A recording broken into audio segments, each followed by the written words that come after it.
relació a les ITS és incorporar-les com un element més, evidentment se n'ha de parlar,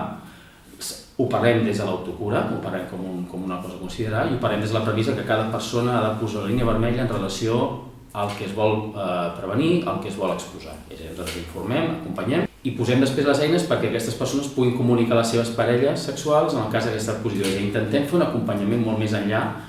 superant una mirada de salut pública molt biomèdica, molt epidemiològica, que a vegades obvia molt aquest acompanyament que al final és imprescindible.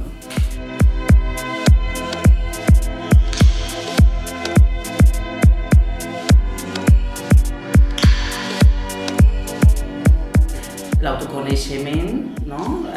l'autogestió, l'autonomia del propi cos i a la vegada l'autocura. És a dir, al final, que tinguem una ITS o no, que la tinguem en un moment de la vida o no, que potser haguem d'avortar o no, o que potser haguem de prendre una pastilla postcoital o no, doncs forma part de la nostra vida i dels nostres cicles vitals. Una bona educació sexual, amb un tema vinculat amb una educació vinculada amb el tema de gènere,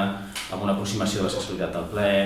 amb el mantenir relacions sexuals només quan hi ha un desig per part de les dues parts. Tots aquests elements que potser no se'n parlen tant com a factors protectors de les ITS ho són indiscutiblement, encara que després no hi hagi potser estudis de causa-efecte que ho puguin demostrar perquè és complicat de demostrar.